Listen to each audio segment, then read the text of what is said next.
Change your heart, change your life, change the planet. Hey everybody, it's Tim Van Orden coming to you from beautiful Woodford, Vermont in the Glastonbury Wilderness, where I'm doing a big boot run through about 15 inches of new fresh powder on top of about 4 inches of really hard crust that withstood the rain last week. And as I'm out here working my butt off, I'm thinking about this process that I engage in, these videos, this mission that I'm on, and what it's about and what it means to me and what I hope that it might mean for you. Sometimes this seems like a Sisyphean task, if that's a word. Sisyphean. Sisyphus, do you guys know the fable or parable of Sisyphus, who had to push the rock up the hill every day? That was the punishment that the gods gave him, and then the rock would just roll right back down to the bottom, and then he had to push it back up the hill again the next day, every day.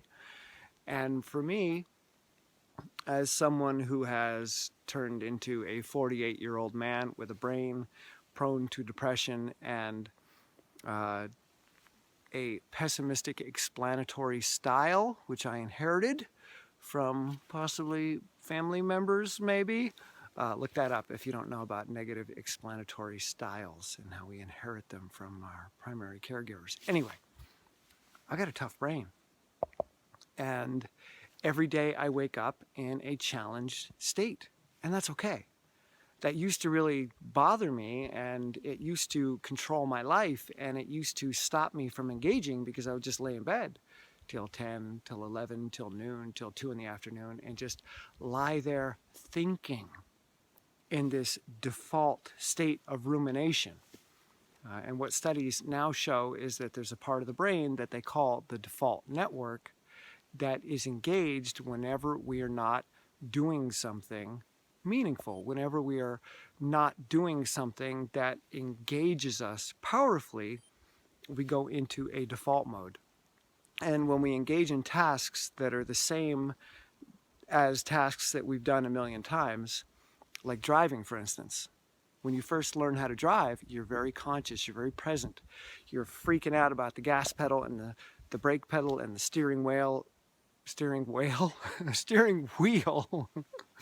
My mouth is a little cold, sorry. And you have to be incredibly diligent, alert, and aware to drive that car. When I grew up, I had a manual shift car. I didn't have an automatic, so it was even more engaging. But now that I've been driving for 33 years, holy cow, it's automatic. Not only is my car automatic, but me as a driver has become automatic. I don't need to think about it anymore.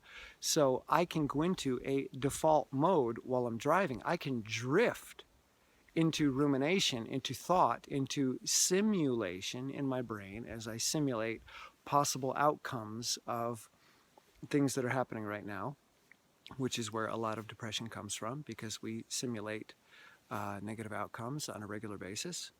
And this happens in that default network. And driving is no longer engaging enough to me because my basal ganglia, the back of the brain, is doing all the work for me. So my prefrontal cortex and anterior cingulate cortex really don't have much to do when I'm driving. There's not much for them to process. So I go into rumination or default mode. And when you're lying in bed depressed, or when you're lying in bed because you wake up in a challenged, potentially negative perspective, and you decide that because you're in this negative perspective, because you don't feel well, you might as well just stay there with nothing to do, this default mode is going to dominate your day and make it even worse. The longer you're in bed, the worse your day gets, until you finally reach the point of, there is no point. Why bother? I'm stuck here. Life sucks. I'm not doing anything. And the more I lay here thinking about not doing anything, the worse my life looks. So what I've learned to do is to get myself out the door, no matter how I'm feeling, no matter what my perspective is, no matter what the ruminations or machinations or simulations might be saying. I simply acknowledge that that's occurring. I acknowledge that different parts of my brain are simply engaged in their job. The default network is there for a reason. the brain regions that are engaged in that conversation are doing what they were built to do through natural selection, which is to cause us to reflect on things that might get us kicked out of the group or might get us killed. For most of human existence, we were busy all the time. Life was not predictable. We were not sheltered. We were not protected. We didn't have ready sources of food or warmth. We had to go get them every day almost, and we had to work hard to do so. So there was little time for us to simply go on autopilot. So when we had a little bit of downtime, our brains started processing the day, started processing our actions, started processing our rank within the group, and it's looking for mistakes. It's looking for things that could be improved upon. It's looking for possible errors that might get us hurt or kicked out. And then when it finds one, it goes over it and over it and over it again to make sure that you got the message, and then to hopefully nudge you into behaving a certain way so that it doesn't happen again. And if the error that shows up is, ooh, you really can't compete with this particular person in the group, and you tried to and it didn't go well, and if you keep doing that, you're going to get kicked out. This person's going to dominate you. You're going to be ostracized, and then you're going to die. So this part of the brain teaches you a lesson that says you're inferior, you're inferior, you're inferior, you're inferior. Did you get the message yet? Just in case you didn't, you're inferior.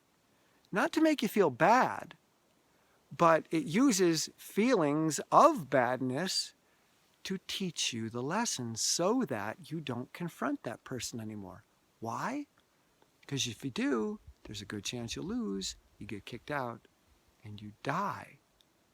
So the brain uses, or the cingulate cortex in the brain uses, these painful negative emotions in combination with the ruminations going on in the default network to get you to feel comfortable in an inferior position, to believe that you belong in an inferior position so that you don't make the same mistake again of stepping outside of your station or thinking that you are someone that you are not physically able to inhabit.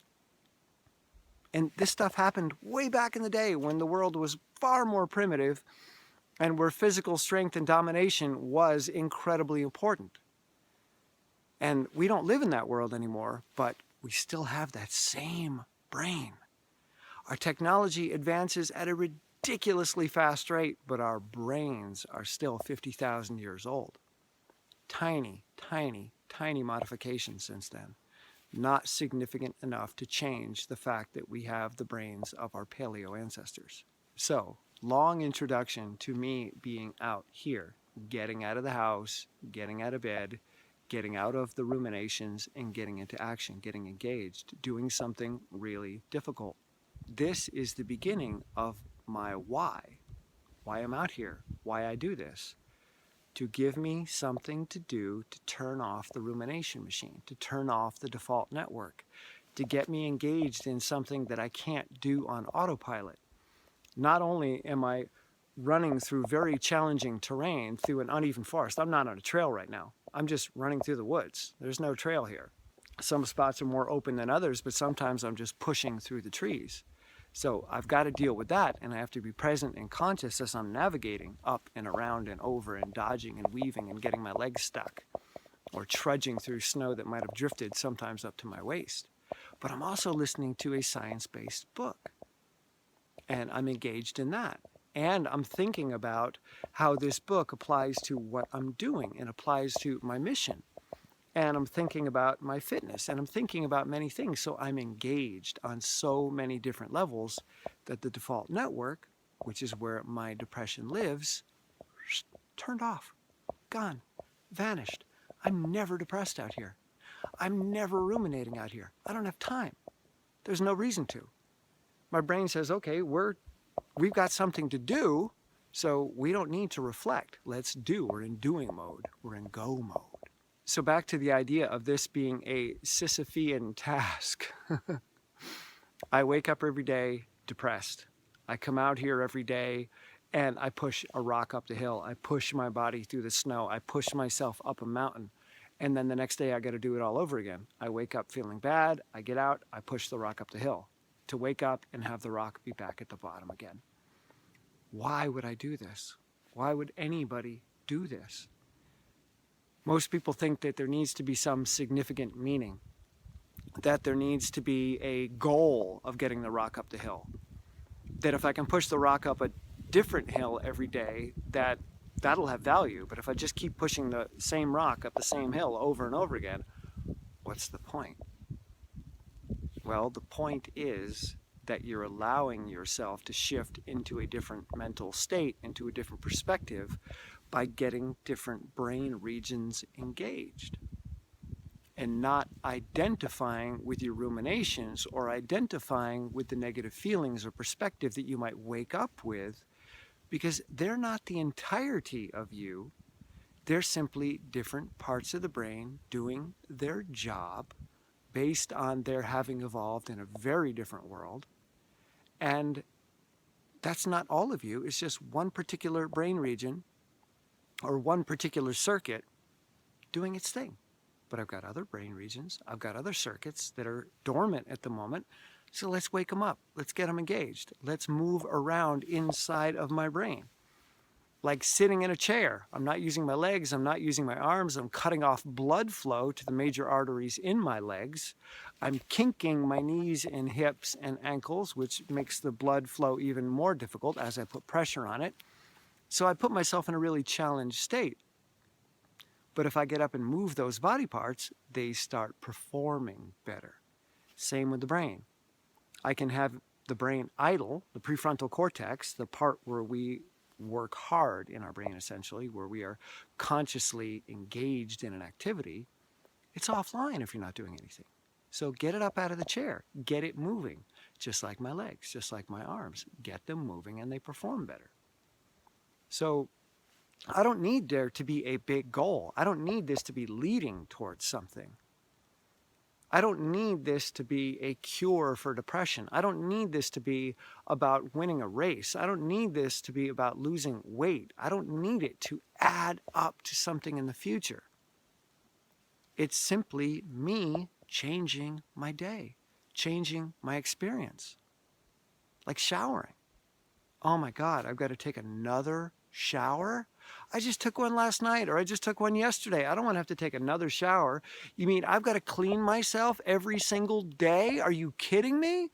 I clean off and I just get covered with dirt and sweat again? Oh my God, I can't do it. We never say that with showering. Well, sometimes I do when I'm really deeply depressed. Getting in the shower can be extremely difficult. Or shaving. Oh my God. When I'm in a deep hole, shaving is tough. Or eating. You mean I've got to eat again, but I just ate 2 hours ago.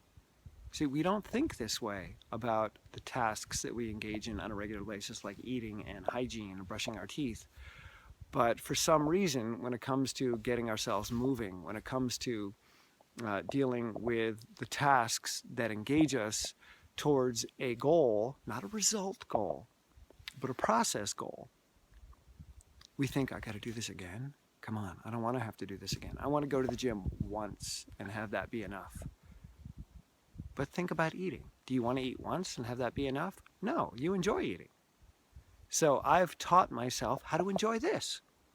I've taught myself how to enjoy the things that I need to do to get the rock up the hill every day. Eating is a rock that we push up the hill every day. Showering is a rock that we push up the hill. Going to work is a rock that we push up the hill.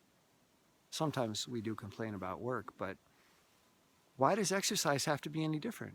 Why can't this be like eating or showering? It's like, okay, something I'm going to do, and it's going to change my state.